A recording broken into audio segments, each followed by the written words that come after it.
Apple Card is the credit card created by Apple. You earn 3% daily cash back up front when you use it to buy a new iPhone 15, AirPods, or any products at Apple. And you can automatically grow your daily cash at 4.15% annual percentage yield when you open a high-yield savings account. Apply for Apple Card in the Wallet app on iPhone. Apple Card subject to credit approval. Savings is available to Apple Card owners subject to eligibility. Savings accounts by Goldman Sachs Bank USA, member FDIC. Terms apply. Hey, what's going on, Giants fans? Welcome to the latest episode of our Talk is Cheap podcast from NJ Advanced Media, the Star Ledger, and NJ.com. Daryl Slater here with Bob Brookover. It is Halloween night, about 8:30 right now. We all wrapped up our trick-or-treating, me with my kid, Bob with his grandkid and his daughter and son-in-law, and everyone had a grand old time. Obviously, I hope everyone had a great time trick-or-treating with their family, with their children, and yeah, happy Halloween, everybody. But obviously some Giants stuff to discuss here and a lot of Giants news. I mean, a lot to digest off the top here. I mean, we can just take it one by one. We don't have to recap everything off the top, but let's go ahead here and just kind of recap and do some quick thoughts. Maybe not so quick, but on everything that's happened over the last few days here. We obviously know the Giants lost to the Jets on Sunday in shocking fashion. We can get into that, but the more recent stuff happened Monday. Daniel Jones cleared for contact. He will return in Las Vegas this week. And so Bob, let's just start there. Before I go down the rabbit hole of everything else. Jones is back. Let's talk real quick through the process of him being cleared. Obviously what this means for the offense. What's your immediate thoughts on, is this guy going to swoop in and be a savior for this offense, or are you skeptical, or where do you stand on that? Well, I mean, as we talked before we came on here, and what you've written for tomorrow, time to prove it, Daniel. Time to prove it. I mean, he has 2 touchdowns, 6 interceptions through the first 5 games before he got hurt. Yes, the offensive line was a disaster. We'll find out more tomorrow about that, how much of that will be back, but there's a chance that this is the most intact the line has been since opening night. Is it possible he's going to be a little rusty after missing 3 games? Yes, that's possible, but they can't really afford that. They're going back in against a not very good opponent in the Las Vegas Raiders. But the premise of your story for tomorrow is it's proving time, and that's exactly what it is. Daniel Jones has 9 games left in this season. We thought we were past this point last year that Daniel Jones had proven a lot last year, but now we're back to prior to last year, and hey, let's see it. What do you got? He's up. For sure. There's a lot of angles to attack this at, and we'll just look forward real quickly here, and then I'll just kind of recap everything that happened, like how he got cleared. But obviously, Darren Waller hurt his hamstring on Sunday. He's probably not playing Sunday. Hurt his hamstring last Sunday. He's probably not playing in Las Vegas next Sunday. The thing here with Jones is he's going to have Saquon Barkley back. We know that. He's been back. He's playing well. Andrew Thomas probably coming back. Potentially, right? Evan Neal maybe, but I mean Tyree Phillips kind of interchangeable. Bringing Thomas back lets you put Pugh at left guard. Schmitz is already back at center. But I don't think they put Pugh at left guard. Do you? You think? Where do you? Well, I don't know. I mean, so that gives you a 3. Okay, so whether you say Pugh, Bredesen, and Glowinski are 3 okay guard options. You can pick right. I think Pugh probably goes back to being a reserve. Is my guess, but I could be wrong. It definitely lets you play your left tackle at left tackle, if nothing else. And so yes, there's been one game this year, the important part, where Barkley, Thomas, and Jones have been on the field together, because there's only been one game that Thomas has played, week 1. Right. But let's remember here that Barkley didn't return until the week after Jones was out for the first. Right. There's only been 2 games those two have played together. Yeah, exactly. So they haven't had a lot of overlap there. So Even with Waller out, I think that, there's potential certainly against a Raiders team that's not playing well, who doesn't have a great defense, who just got lit up by the Lions, for Jones to show some progress. I mean, goodness gracious, his offense has scored. I put it out there today on our subtext, our text subscription service. 30 since other than the 31-point second half in Arizona, they've scored 57 points in their other 15 halves on offense with 4 touchdowns. 4. I mean, that's remarkable. Like, yeah, come on. Like, so they have to do obviously better than that.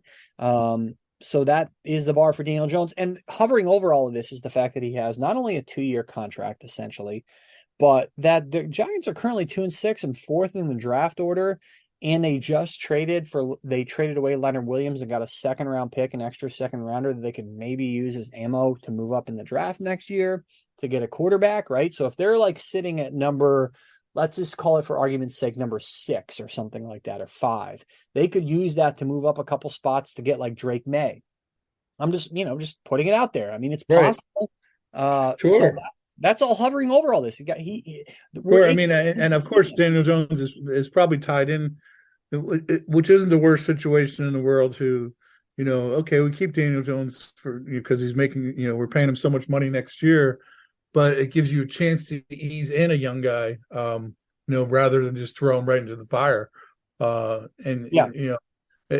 think the good thing from the Giants standpoint, we're I don't want to go too far down this rabbit hole, but is that Daniel Jones would be not necessarily happy about that, but I think he's got the type of personality that would be professional about the whole thing, and that's really what you want in a situation like that. But I mean, if they draft a quarterback that high, they're basically giving up on him and just like playing out the string. I'm not saying this is going to happen. I'm just like right. The bottom line is, even if Joe Shane isn't thinking right now, I'm going to draft a quarterback high with the ammo that I have from the Leonard Williams trade, the extra 2nd-round pick, kind of mimicking what the Jets did for Sam Darnold in 2018 after they traded away Sheldon Richardson and got an extra 2nd-round pick. Even if he's not thinking that, it's a 2-year contract. It's a 2-year contract, and we're now halfway through year 1. So what is that? A quarter of the way through the actual contract, essentially. And we don't have any answers about Daniel Jones for various reasons. Chief among them, the offensive line play, which, again, as we mentioned right a couple of minutes ago, that no more excuses here. You're playing a bad team that just got spanked on Monday night on the road. Like, go win the game. You have your complement of players, play well on offense and go win the game. Like, don't score 9 points, 3 points. Well, the interesting thing about the way the Raiders got crushed last night was they were just blitz crazy. The line just went after Jimmy Garoppolo, and Wink Martindale's watching that. But that part we know that the Giants can do. But we need to see them score points on this team too, and the Raiders aren't great. And I think the Raiders gave up, how many yards was it last night? Let's see. I think it was like 486 or something. Yeah, and in the 400s for sure. Yeah. So, I mean, that's this game, and we'll get to the game itself later. But it's a must win, even though a win doesn't really do that much for the Giants in the big picture, in the little picture of trying to get this season back in some kind of course, and at least letting you go to Dallas, saying, hey, we've got some momentum going into Dallas, and then there's a whole nother level of, can they be competitive with the Cowboys after being beaten by them 40-0 on opening night to really set the tone for the disastrous first 8 games. Yeah, they're probably not beating the Cowboys. And the Raiders did give up 486 last night against the Lions in Detroit. And I mean, look, the next 4 games present 3 winnable games. They're not beating the Cowboys in Dallas. They could beat the Raiders in Vegas. They could beat the Commanders in Washington. The Commanders just traded away Montez Sweat and Chase Young. The Giants obviously not trading away anyone except Leonard Williams. And then they could beat the Patriots at home before the bye week. It's very conceivable for this team to be 5-7 before the bye week. But they need more from their offense. And so, this is all hanging over Daniel Jones now. I mean, he has to, and this offensive line, and they need to start producing. How long are you going to wait? I'm just looking here. The Commanders game Yeah. became a lot more winnable today after they traded Montez Sweat and Chase. 100%. Yeah. So, they're hitting the restart. I mean, there's, and you have to chip away at these things and see what happens. So, but it's mostly about Daniel Jones, him proving things, but you're finally got a team back to some reasonable amount of health, and you thought you had a pretty good team coming into this season. So let's see if you do have that pretty good team now that it's not fighting so many injuries.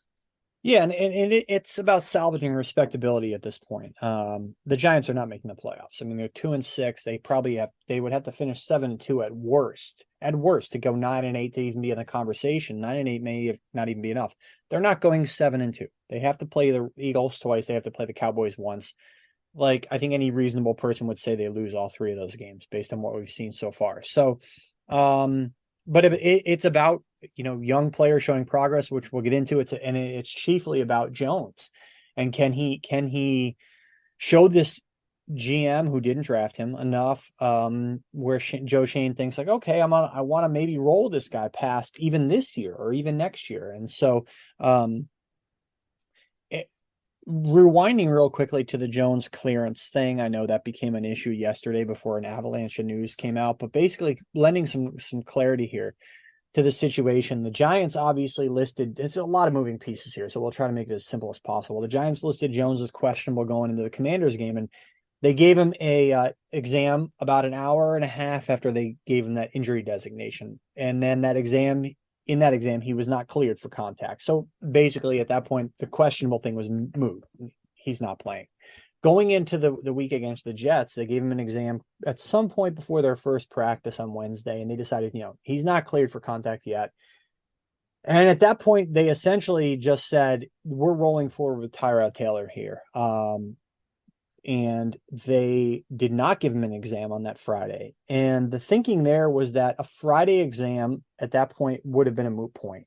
That if he was cleared for contact in a technicality on the Friday before the Jet game, having not fully participated in a practice for 3 weeks, that a clearance for full contact at that point, it's not a light switch. It would not have been a binary either or thing. He could have been cleared, but they would have said, look, we're not going to throw this guy out there even as an emergency backup against the Jets or against any team and put him at risk. That's why he was examined on Sunday morning. And look, I get that people look at this like it's like, oh, just put him out there. He was cleared. But like, I think there is certainly some sense behind their approach with this. So as it turned out, he was cleared before the game on Sunday. He'd already been ruled out, but let's look at it with some logic here. You're not putting a guy out there if they're not fully participating in practice for 3 weeks. Now he gets a full week of practice. He's going to play against the Raiders. So that's where that kind of stands. As far as Tyrod Taylor, he thankfully released from the hospital. He's doing all right. Obviously, who knows how long it's going to be till he plays again. The Giants signed Matt Barkley to the practice squad. It's not going to be this week. No, he's no. And maybe not for a while, unfortunately for him. And he filled in admirably, of course. And again, they wouldn't have needed him this week anyway, as it turns out. But in terms of who the backup's going to be, because as we've seen, this offensive line has necessitated the use of a backup. Not that the line caused a Taylor injury, but Matt Barkley here on the practice squad with the Giants. Tommy DeVito is signed to the active roster because they were out of practice squad elevations. Bottom line is they're picking between Barkley and DeVito for the spot this week. So for what it's worth there, I guess. Yep. And it may be worth something. Yeah. And I think Tommy DeVito is going to be the guy who's up and he knows the offense. Yeah, for sure. I think, part of me looking at Matt Barkley's career resume, I actually covered him when he was after the Eagles drafted him, although rarely, I don't know if he ever played actually. I certainly saw him playing preseason, but I'd rather just see Tommy DeVito and let Tommy DeVito throw the ball a little bit more and see, just see. I mean, you're going to be if Daniel Jones goes down, we already know that the team's in trouble, and the team's already in trouble because he was down for 3 games. you're toast anyway. I think that's a fair Yeah. point. Yeah. And maybe it's a moot point and Jones plays the whole game and either plays well or doesn't play well, but hopefully, you don't want anyone to get hurt. And so that's where they stand with the backup quarterback situation. The only other piece of news, unless I'm missing something here, the trade deadline came and went today, which is why we waited till this evening to do this. Also, trick-or-treating. Is Leonard Williams traded away yesterday, Monday. The Giants did not move. They did not move Adoree Jackson, which they weren't going to do it because the deadline yesterday, Monday, passed for them to adjust. That was the deadline to adjust the salary of a guy to trade him. It could only be a clean, straightforward trade today, if that makes sense, right? So the reason they moved Leonard Williams yesterday is because they ate $9 million in order to get a second round pick. And, we can talk about, that's a lot of money for a second round pick, but that's what they did. Paris Campbell stays, Adoree Jackson stays. We knew Saquon Barkley was going to stay. He stays. Xavier McKinney stays. Maybe they re-sign him. So the Leonard Williams trade, how do you see it? I mean, like $9 million for the second round pick, and then the fifth rounder in 2025 is kind of a throw in, but a lot of pressure on that second round pick now. Yeah, I mean, the second round picks are very valued in this league. I've always kind of laughed at how much NFL general managers and just front office people value players that value picks before they know what the player is, and then you factor in how many of these players never pan out, but they still value them because that is the way you want to build your team. Because when you hit on those guys, it allows you to be successful in so many different ways. The team I look at right now is the 49ers because they've got Brock Purdy as their quarterback. They've got so much more money than everybody else, so much less money tied up in their salary cap because they've got this young quarterback. And that's true for all these teams, but that's true at other positions too. So if you can get a good player, if you can get two good players with those second round picks, two starters, it gives you a lot of wiggle room cap wise for a long time, through 4 years with second round picks and with a first round pick 5 years. So I mean, yeah, I understand why, and it made perfect sense because I think it was I had a conversation with Joe Banner about this last year. His thing is if you're a rebuilding team, which we didn't necessarily think the Giants were going to be this year, but they are, and you don't think a guy's going to be there in 2-3 years when you're good, that's the time you say you move him. Leonard Williams was not going to be around in 3 years. Probably not going to be around next year, no matter as much as he wanted to stay here and loved playing in New York. It was time to move on from him. Yeah, and you keep taking swings. I mean, that's the thing with the draft. It's an inexact science, and you keep taking swings. And I think that's why people even look at quarterback. You just like what the Eagles did. They drafted Jalen Hurts when Carson Wentz was still in his expensive contract, which is why it's not unreasonable to think the Giants could draft a quarterback or trade up for one next year. It's worth being bold at that position because the downside to missing is not that bad. I mean, so you look at the contract that Bryce Young got. Okay, he is the first pick this year, obviously, to the Panthers. It's a 4-year contract. It's worth $37.9, so $38 million. That's not that much money for a quarterback. And especially if he can play it. That's one of the things that puts you in a good situation because you're not paying that quarterback so much money. His cap number this year is $6.9 million. Right. That's why the Giants could draft a quarterback next year. Like that, right. They could keep Jones at his huge cap number and draft a quarterback. And that all point. I mean, you even think about a second round pick, right? Like if they draft a quarterback, even there, right? If they just straight up use that other pick to draft a quarterback or any other player, the number is so much lower. So it makes sense. Obviously, Joe Shane had to pay out that money.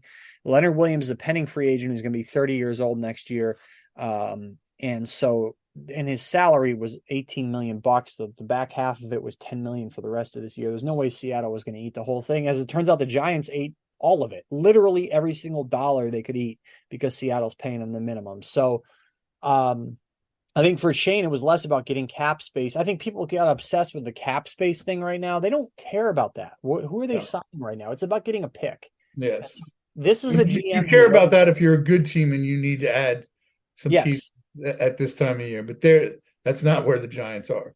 This is a GM who has to start delivering next year. He needs this pick now. He couldn't wait for Leonard Williams to depart in free agency next year and maybe get a compensatory pick in 2025.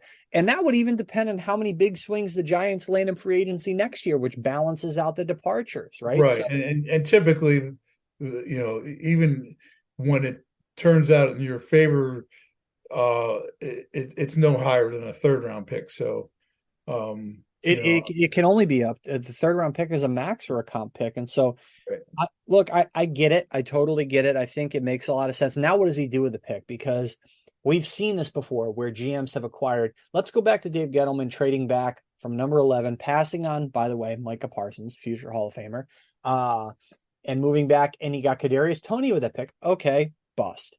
And then, but that pick results in Shane getting number 7 in 2022. Okay, so Shane's got 5 and 7. So will Shane trade back out of 7 and maybe get some ammo for a quarterback move up in 2023 to have leverage against Daniel Jones? No, he picks Evan Neal at number 7. Look, we all know what Evan Neal's been so far. So so now Shane finally has his extra ammo that he didn't get by trading back out of number 7. And so will he use it to move up next year? That becomes, I think, a big question. Or will Jones play well? I think in the ideal world, Daniel Jones plays well down the stretch, and Joe Shane uses that pick to pick a player who can help this offensive line or this receiving group. So they wind up not moving anybody else, but Leonard Williams was their biggest trade chip, even though they had to eat a bunch of the salary. I agree 100%, and we'll see where they go from here. It'll be interesting to see because the defense has been playing pretty good football. They've given up 33 points, in the last 3 games, 14 in Buffalo, 7 against the Commanders, and then 13 against the Jets, and could have easily been 7. They played really well, except the one last drive against the Jets. If not for the meltdown in the last 24 seconds. So we'd be talking about under 30 points for a 3-game stretch. So it'll be interesting to see if they can maintain that with Leonard Williams gone. I mean, it's not like Leonard's a washed up player, which is why Seattle wanted him. It'll be interesting to see how he does in Seattle and what he does for Seattle going forward. It's something that obviously to watch beyond the Giants for the rest of this year. It looks like the Seahawks are going to go back to the playoffs, or they're surprisingly leading the NFC West right now at 5-2, ahead of the 49ers, who are suddenly struggling a little bit. But it's I'll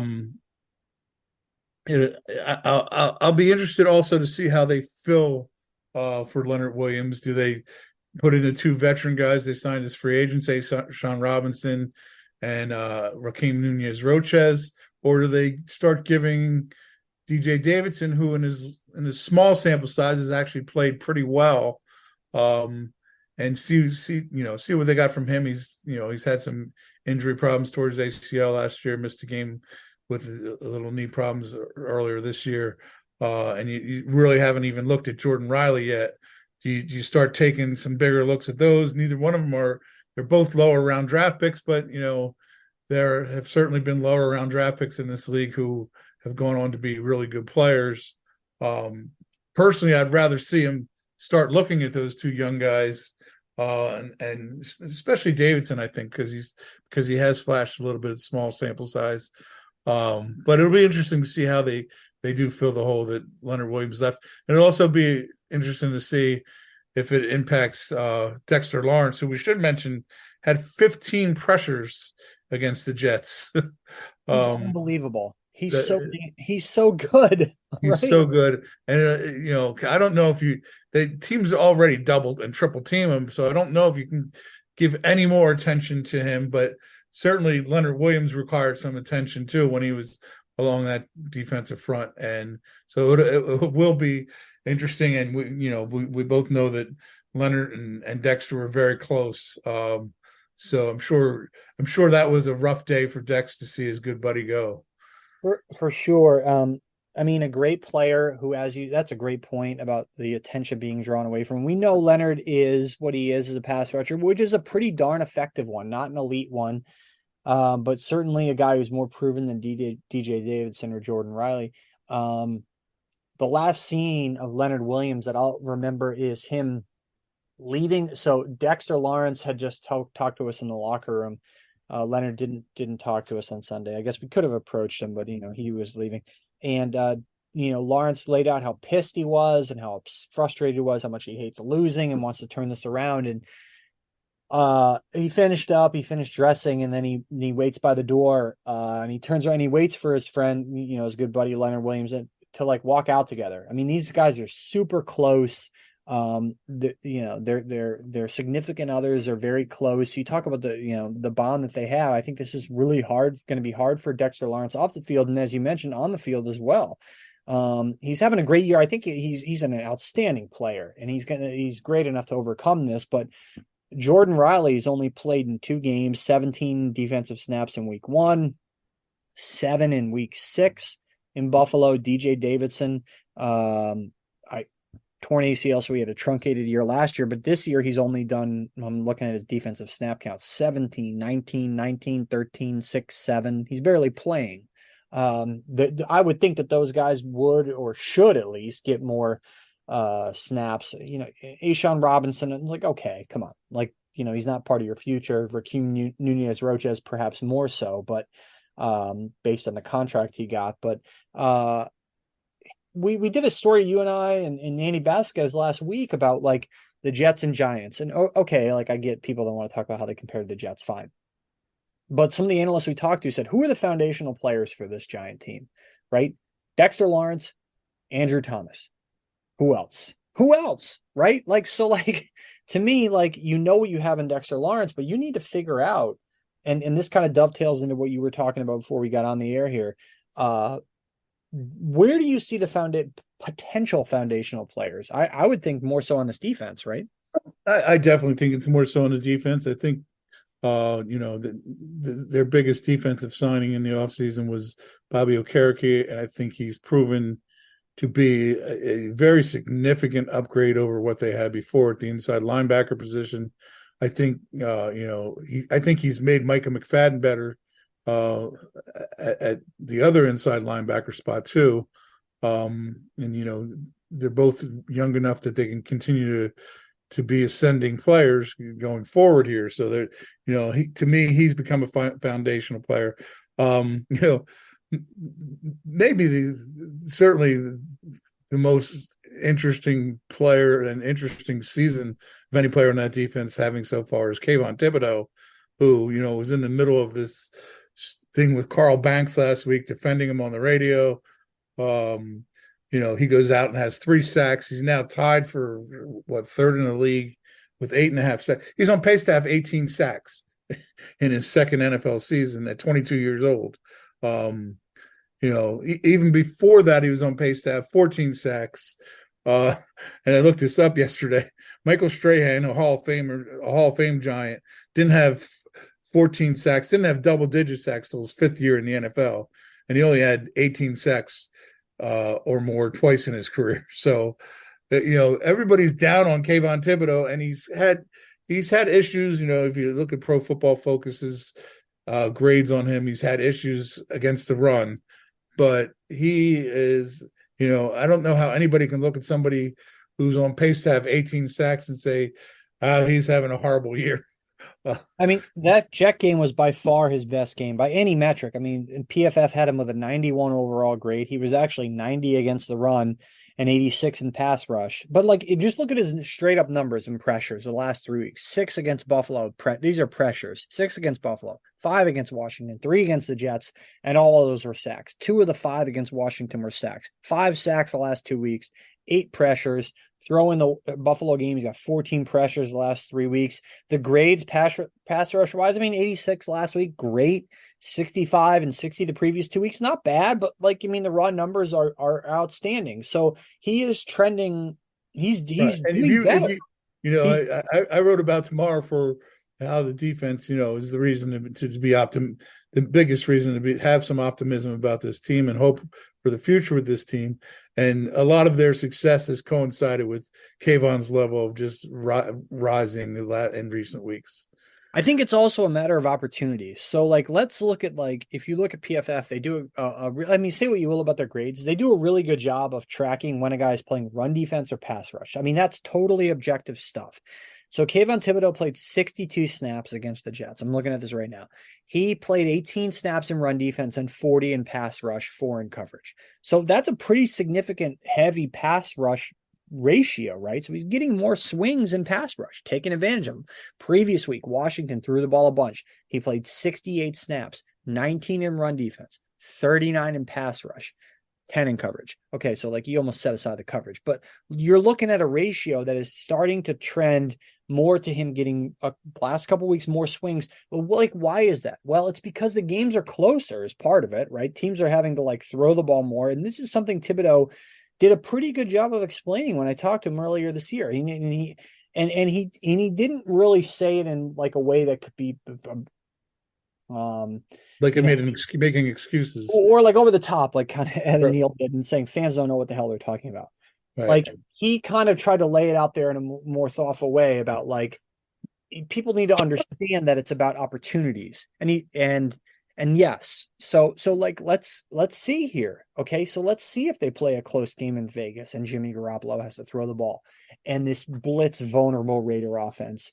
The other thing to say about the other thing to say about Kayvon is, they don't really have another edge rusher. He's it, because Azeez Ojulari just for the second straight year is almost never on the field. Yep. So if a team is game planning for 2 edge rushers that can hurt them, it's a lot different than just saying, hey, there's the guy. Number 5 is the one that can do damage to us. We're paying extra attention to him. Don't worry about the guys on that other side. They're not going to hurt us. They need to get. I mean, I think it's something. Azeez Ojulari, the ship has sailed here because of the injuries, unfortunately for him. I mean, at some point, you just got to like move on. Just got to perhaps draft. You don't necessarily have to move on, but you draft you over. have to at least restock there and reload with different ammunition. So. For sure. I mean, you look at pressures, raw pressure numbers, and PFF has Dexter Lawrence 44, Kayvon Thibodeau 24, Leonard Williams 22. So now it's going to be on Kayvon Thibodeau to kind of carry that load. Micah McFadden at 10, Bobby Okereke at 8. So there's no one that they just got rid of. They had 3 legit pass rushers, and they just shipped away one of them. So we'll see. I mean, will this result in more attention for Dexter Lawrence, Kayvon Thibodeau? We know Azeez Ojulari is invisible. And so for a blitz happy, a blitz happy defense typically, but they're not blitzing as much this year. I think I looked at that a couple weeks ago, and they are, if you look at their on Pro Football Reference, their advanced blitz numbers for this year, they are 43%. So that's second in the league. They were down lower last week. So they've blitzed more lately. So they are right up there as usual. So look, how will the departure of Leonard Williams affect that? We're not talking necessarily about a team chasing a playoff berth here. Obviously that's not happening, but you need to get evaluations on these younger players. Kayvon Thibodeau, obviously you're not evaluating Dexter Lawrence, but yeah, and then in the secondary, that all ties in. Like, how do you evaluate a young secondary, particularly Xavier McKinney, who's in a contract year, when you have to throw in the caveat of you're missing one of your best pass rushers in Leonard Williams? Right. And they weren't able to trade Adoree. So by not being able to trade Adoree, they're not going to be able to go to their young. I don't think they're going to bench Adoree the way they did Paris Campbell. I think they have more allegiance to him than they did to Paris Campbell. But that it's going to prevent them from going with a cornerback trio of Trey Hawkins, Deontay Banks, and Cordell Flott, who, by the way, when healthy, has been playing very well. So, I think it's obvious that Joe Shane and Brian Dable want to go as young as possible in a lot of different places. They've done it at wide receiver already. But I don't see it happening right now at cornerback. Maybe at some point it does. Adoree Jackson has this neck issue too, so who knows if that will at some point impact him and not allow him to continue to play. He hasn't had a great season. He virtually became impossible to trade because of his contract and the fact that he's not having his best season.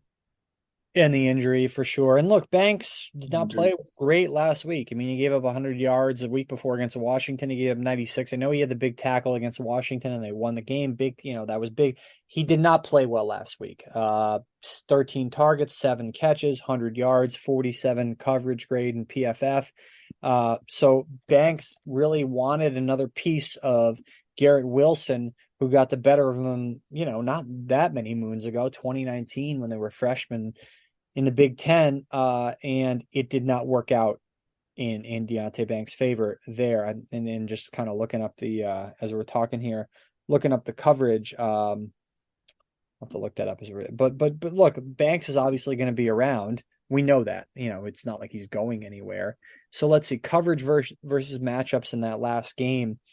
Deontay Banks covered Garrett Wilson. Wilson targeted 12 times with Banks on him, caught 7 balls for 100 yards. So a win to Garrett Wilson there, just like he had in the Maryland-Ohio State game in 2019. So Garrett Wilson, great player. Deontay Banks trying to, find his way as a great player in the NFL. It'll be interesting to see what happens the next time they meet up, 4 years from now, I guess, if both these guys are still on these teams.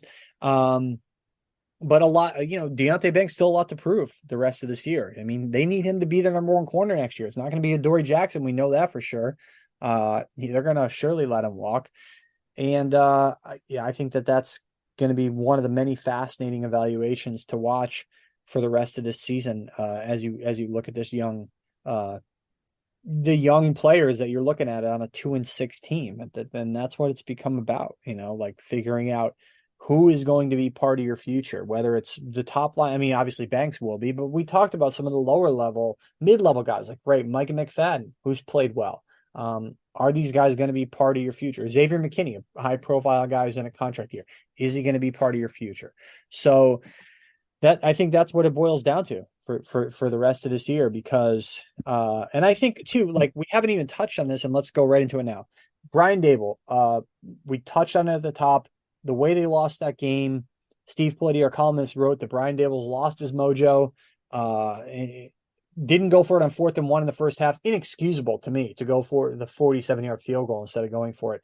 Then at the end of the game, a bit more debatable to kick the 35-yard field goal to struggling kicker with a bad knee in the rain. Okay. By the way, the Graham Gano contract, total bust so far. I think the knee perhaps part of that. But what do we think of where Dable stands here? I mean, this is a guy who closed last year, opened last year 7-2. He closed, if you don't count the last game of the year, he went 2-4-1 down the stretch, and now they're 2-6. So 4-10-1 in their last regular season, 15 regular season games where they played starters.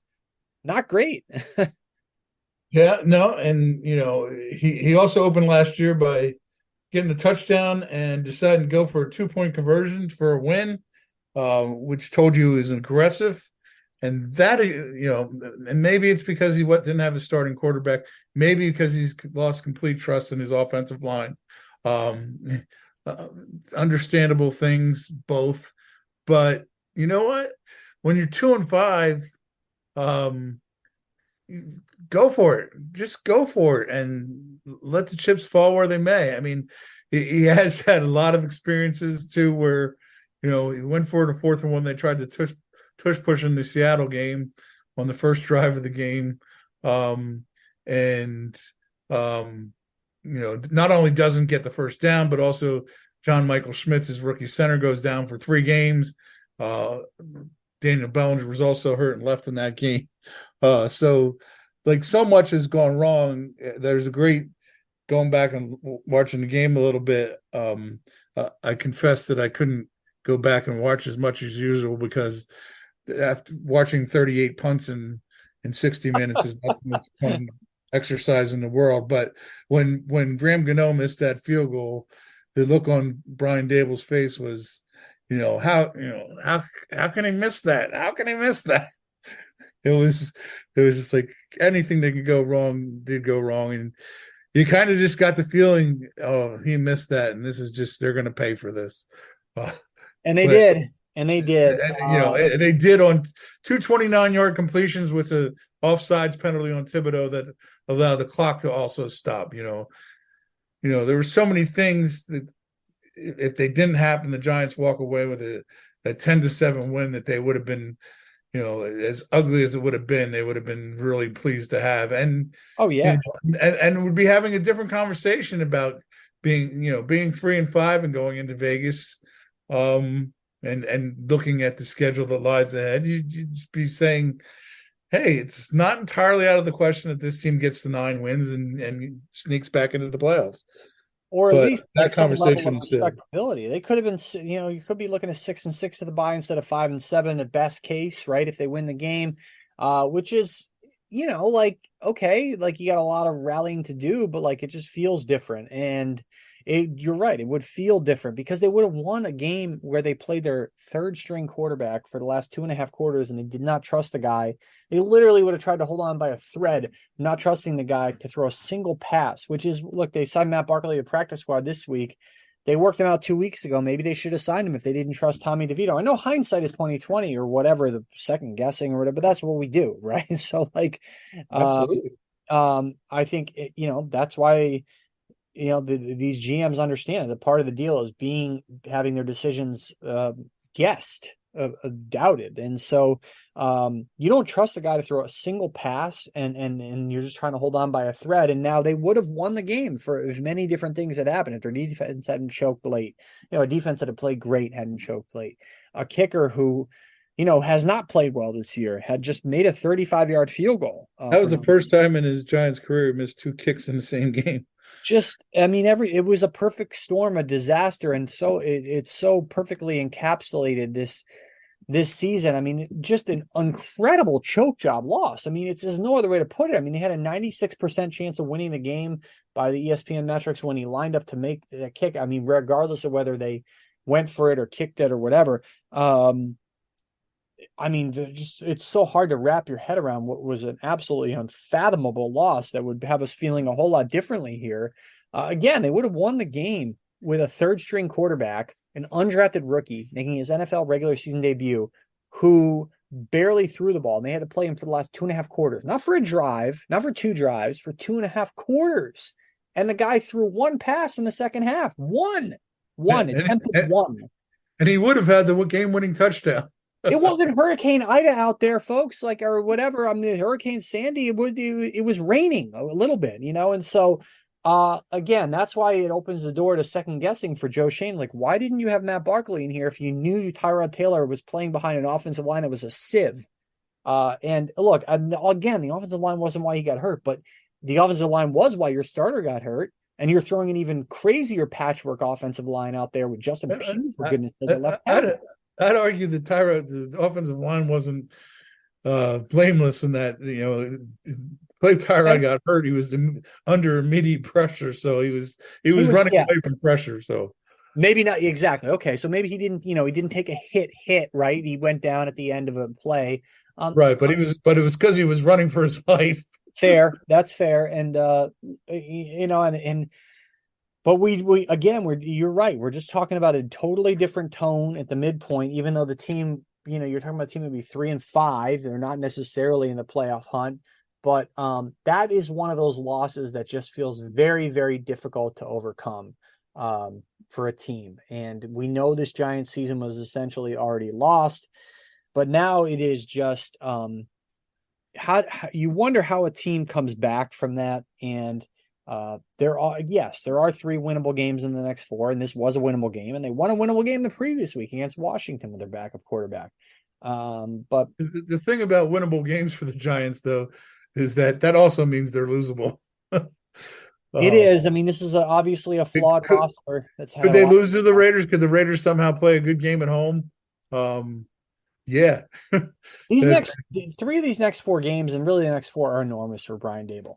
Enormous. right, I right. mean, I mean, the Raiders are 2-1 at home right now, so they're kind of a different team at home. They're close. They play close games at home. They're three home games. They lost by 5 to the Steelers. They won by 4 against the Packers, and they won by 4 against the Patriots.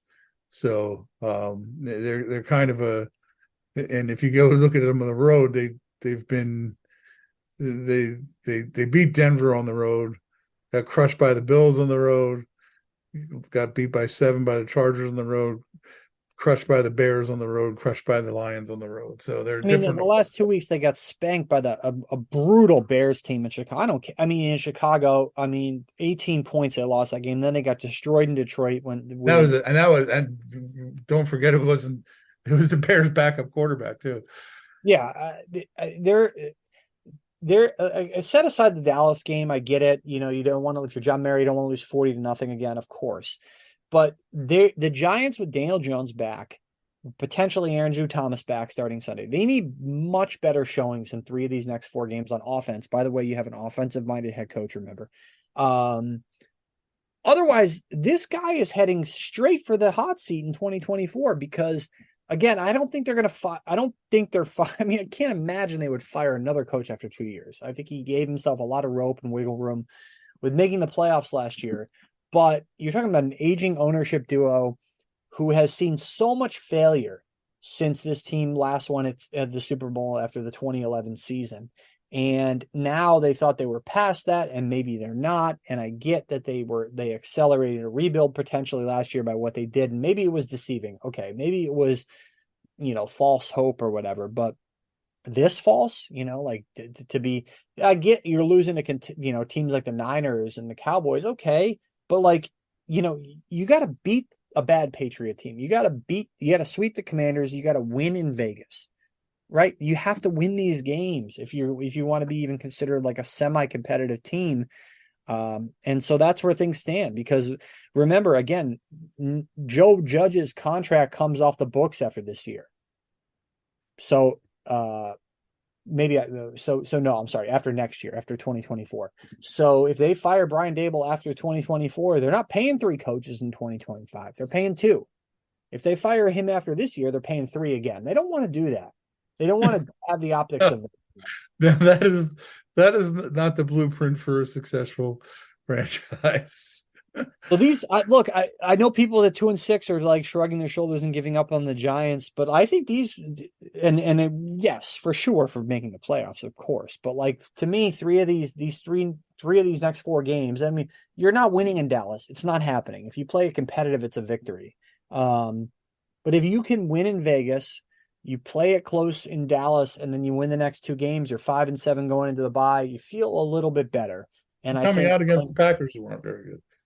Yeah, because after that, yes, 3. If you look at the schedule down the stretch after the bye, the Giants, their Week 13 bye, they play Packers, Saints, Eagles, Rams, Eagles, and so those are 3, I guess, winnable games right there, right out of those 5. They're not beating the Eagles, but they could win 3 of those games. So if you're best casing it, you're looking at 8-9. I think at this point, if you're best casing it for the Giants, it's 8-9. Yeah, Very best. I think you could probably make a case where your best case is 9-8, and that would probably be I'd be shocked. They'd have to beat the Eagles the last game of the season, where maybe this time the Eagles aren't playing for anything, and Yeah. And they are. But I'm gonna eat if the Giants finish 9-8, I'll eat the entire bucket of my kid's Halloween candy that we are gonna squirrel away in the basement and hope the kid forgets it even exists. For the all right, I'm going to hold you to that. For the next 2+ months, hopefully by the end of the week, her memory of a gnat will kick in and she'll forget the candy. I don't think it's happening. I think we're past that point, and she'll be asking about the candy 5 weeks from now. But anyway, we can hope. We can hope. So, yeah. Do the Jimmy Kimmel thing. Tell them you ate all their candy. Yeah, exactly. And so real quick with the pick, what do you think for Well, Sunday? I do think this defense is playing very well. I'm a little leery of what it's going to look like without Leonard Williams, but I think they'll still be okay. And I think they win this game. I'm going to say Daniel Jones coming back helps. I'm going to pick it 20-16 Giants. I'll go 21-14 Giants. Yeah, I picked the Giants to win last game. Obviously, the whole monkey wrench got thrown in with Tyrod Taylor getting hurt. But I think 21-14 Giants, some stability comes back to this offense. It's not a lighted up offense. No Darren Waller, but you do have Saquon Barkley, who's playing great right now. And Andrew Thomas, I think, will make a big difference. And I don't want to hear this Daniel Jones rust or whatever. I mean, come on. Come back, play well against a bad defense. Let's go. You're not going into Lambeau in January. This is a dome in Vegas against a bad team where, like, does anyone care about the team there? Like, come on. It's not a rabid fan base, okay? Like, who's going to be in the crowd? It's going to be a lot of Giant fans or a lot of empty seats, I would think. But people left over from Oakland who feel the need to make the drive and make a vacation weekend out of it. Right. Is it even a holiday weekend out there? No, it's not. It's kind of this nothing weird weekend in Vegas right after Halloween. It's not even the 3-day Veterans Day weekend or whatever. Who's a strange like Vegas weekend or whatever. But what are tickets going to be going for this game? Who knows? But who cares? But maybe everyone's going to be going to the U2 stuff at the Sphere, which is the bigger draw. I would say U2 at the state of the art concert venue, probably a bigger draw than Raiders Giants. If I had to go out on a limb there, as you know, because you checked those Sphere tickets. I did. If you've got $500 to pay, yeah. I don't, but if you do, just expense it. Yeah, they'll understand. Yes, entertainment for my weekend. Ray Ratto, I don't even know who Ray Ratto is, the columnist, San Francisco Chronicle, brilliant columnist. Who one time when we were in Oakland, where the Raiders did have fans. The Eagles played the Raiders right. It was like right around our Halloween time. He said, "Yeah, we can't really tell it's Halloween here because these people who come to the Raiders games think it's Halloween every weekend." The best. What a great fan base there. And I did cover one game there, one Jet game there in that old dump of a stadium. And I saw like a Major League Baseball game there many moons ago when my parents and I were on vacation on the West Coast. Just an amazing dump of a stadium, a classic place. Yes, all-time dump. Yeah, now they're obviously in a nicer place in Vegas, and people will come if they win, but I don't think it's going to be a ruckus environment Sunday, and I do think the Giants will come out with a win, but I've been wrong about many things before, and so there you go. So be sure to, thanks everybody for listening, and be sure to like, rate, subscribe, review, whatever, follow us on all your podcasting platforms, and we'll be back with you next week. I will not be in Vegas. Bob will be there, and I'll be covering from home. And yeah, everyone have a good week. Try to move on from the Jet game. Big news days the past couple days, really yesterday, Monday, and another week here as the Giants try to figure out where exactly they're going this season and beyond. So take care, everyone, and we will talk to you soon.